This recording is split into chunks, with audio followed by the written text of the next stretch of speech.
Bienvenue à la capsule numéro 3 du programme Sentinelle.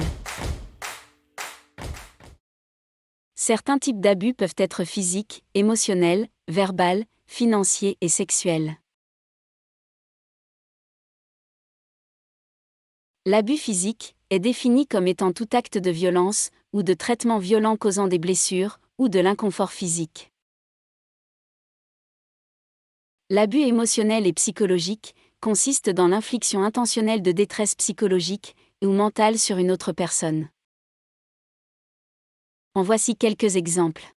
Pousser, frapper, malmener, donner des coups de pied, pincer, brûler ou mordre sont des abus. Cela inclut aussi l'utilisation inappropriée de médicaments, de punitions de toutes sortes, et de contraintes physiques. L'application intentionnelle de force, directement ou indirectement, sans l'accord de la personne, est considérée comme une agression par le code criminel.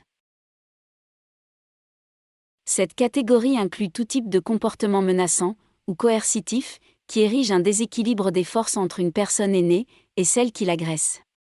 Cela inclut également tout acte comme le confinement, l'isolement, l'assaut verbal, l'humiliation, l'intimidation, l'infantilisation, ou tout autre type de traitement qui diminue le sentiment d'identité, de dignité et de valeur chez une personne.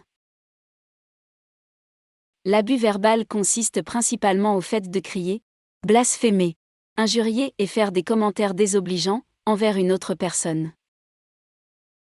L'abus sexuel. Peu importe l'âge de la personne concernée, l'abus sexuel se définit par toute activité sexuelle non consentie et est considéré comme un crime. Même lorsque deux personnes sont en relation de couple, le fait de forcer un acte sexuel sur l'autre personne est considéré comme un crime. Ceci inclut les baisers, les caresses ou l'acte sexuel, les contacts sexuels non consentis, et le fait d'être forcé de commettre des actes sexuels dégradants ou dangereux. L'abus financier est le mauvais usage, l'appropriation ou l'exploitation des fonds et des avoirs d'une autre personne, sans sa connaissance ou son consentement ainsi qu'une mauvaise utilisation d'une procuration. Les exemples incluent l'utilisation de l'argent à d'autres fins que celles prévues par la personne, telles qu'encaisser un chèque sans autorisation, l'achat de marchandises dispendieuses sans la connaissance ou la permission de la personne, ou le fait de l'empêcher d'utiliser son argent, ses biens ou sa maison. Une variété d'arnaques existe entre autres par Internet, téléphone ou en face-à-face fait par des vendeurs, même parfois par de soi-disant amis pour des services de soins à domicile, de réparation et rénovation, des compagnies d'hypothèques et des services financiers. L'abus par négligence passive et active survient lorsque la personne proche aidante ne rencontre pas les besoins physiques, sociaux ou émotionnels de la personne aidée. La différence entre la négligence passive et active est dans l'intention de la personne aidante.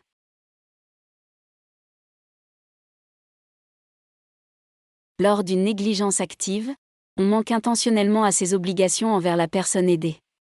Pour de la négligence passive, le manque est non intentionnel. Il est souvent le résultat de la surcharge de travail, ou du manque d'informations concernant la stratégie de soins appropriée. Voici quelques exemples de négligence active. Refuser de donner de la nourriture ou de l'eau, ou bien refuser des visites de la famille ou des amis. Maintenant des exemples de négligence passive. La personne aidante ignore l'étendue des besoins de la personne aidée à sa charge. Elle est incapable de s'ajuster aux pertes d'autonomie, ou de donner les soins requis à cause de son propre vieillissement. La personne peut également être trop stressée ou épuisée pour rencontrer tous les besoins. Nous avons terminé la capsule numéro 3. Dans la capsule numéro 4, nous parlerons des facteurs de risque.